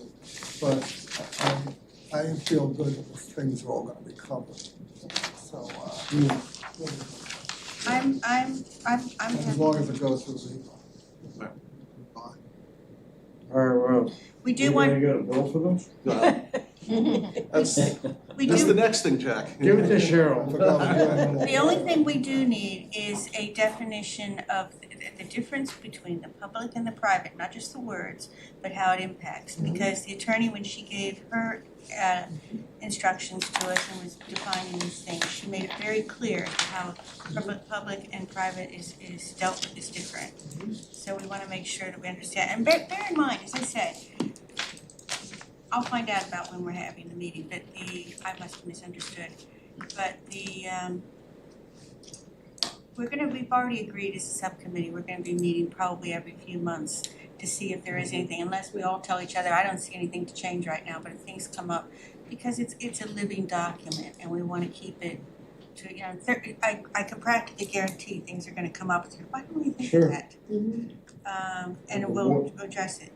The more ambiguity we can get rid of, the better. Yeah. Because that just opens us up for a wound. So I'll do that, I'll clean it up, and I've taken up too much of your time already, so I didn't want to close discussion from anyone else who had any other. And even, maybe when we see it all in another format, there are other things we can get rid of, just make it a little more. Do you want my, whatever changes I made on here, so you have them? Sure, did you write them down? Yeah, there was all scribbled, sorry, Okay, I think you have, including the ABCD. yeah, you have very good handwriting, unlike mine. Thank you. Thank you for doing that. Thank you. Great. Send the town here soon. Corey, Okay, so, send my fee. Just bill me. all right, so we've done that.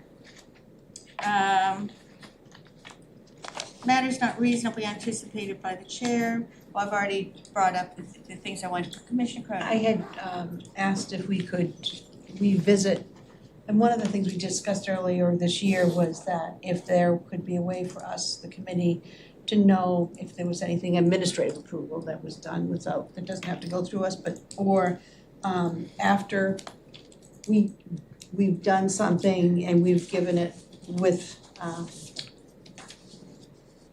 approval from Corey or planning, because we said, you know what, these are the changes we wanna have, we're gonna be doing, but we trust the judgment, or we trust what the final product's gonna be. If we could see what that final product was approved as. Cause there was some things that have come through us that people have commented on, and we haven't seen kind of what the final approval is for the project. So anytime that we had something that we've approved it and said, like we just did, you know, and if there's some, or not in this case, because we've approved it, but there has been ones where There have, we say, yep, you work with Corey, you work with Karen, you work with other people. And then it would be nice if we knew what that approval was. that'd be fine. And we could revisit that, because if there is a case that it doesn't look what we had thought it was supposed to, even to the planning department, I think we can answer to that, because it is on Main Street and it is Hyannis, it's historic, so I'd like to be able to That's a good point. have that back to us, That's a so good point. So what I might do most is, recently ones in particular. what I might do is put an extra agenda item in there for updates on Oh. previously approved. Does that work? Yeah. I think that's a good idea. Yeah, people okay with that? Then can we go back to like maybe just, I don't know, maybe pick the last 3 or 4 projects recent, anything farther than that I think would be. So we're probably, the paint's dry as you were. But if we could do that, that would be great. Okay, so you put that information added into your packet. You know, when I Yeah, send you the agenda, Yeah, I'll, so it's gonna add to your review, so. yeah, we'll add to the review, but it'll be just a brief. That just confuses me a little bit. I'll send you something. Yeah. I'll make it simple. Because we're just going by what you guys approved. I know. But it's not, it's just, in other words, it's similar to, has anyone complained about anything not being approved? And so I'll put something in there to It would update on just be nice to know what, you I know, understand, I know what you're looking what for. we've agreed to, and it would be nice to have something that we can at least answer, because we can say, oh yeah, well, we approved that, but, and the but, I just wanna make sure that we're all comfortable with the but. I know where you're going with that. Okay, so Cheryl, didn't you say you had something? I You were gonna put it under did, new? the thing about the open meeting law Oh, okay. and also emails, point of order. It's an Right. education thing, 'cause Okay. it comes up so rarely, but it's not used to voice a disagreement. It's strictly procedural. It's to, you know, it has a procedure been maintained, have we gone according to the agenda? Okay? Any questions on that? All right, approval of the draft minutes, May 21st. Karen did her usual fantastic job. Motion to approve the minutes? Second. 3 seconds, was it 4? What did I heard Perry. Everybody. So who was the other Hey, second? wait a second. It was Perry, Jack? I think Laura, Conrad, and I All right, think I'm just Jack gonna as pick well. somebody. Pick somebody. All right, Commissioner Crowder. Aye. Commissioner Watson. Aye. Commissioner Grant. Aye. Commissioner Doherty. Aye. Commissioner Kay. All right, Commissioner Wentworth. Aye. I also say aye, the minutes are approved, thank you for your hard work. Next HHDC meeting is June 18th, and then there's one on July 2nd. I will, so, I want to thank everyone, it's been a long night, thank you for your hard work. We have a great commission, a lot of people that are very dedicated. and it's a pleasure working with you. So, all right, motion for adjournment. So moved. Second. Okay, Commissioner Second. Wentworth, Aye. Commissioner Aye. Kay, Commissioner Doherty, Aye. Commissioner Cronin, Aye. Commissioner Watson. Aye. Commissioner Crowley. I also say aye. Also, thank you to our town council liaison for being so dedicated to us coming. And thank you to staff. I forgot to ask you to introduce yourselves. Thanks for all your hard work. Okey dokey, we're adjourned. Thank you.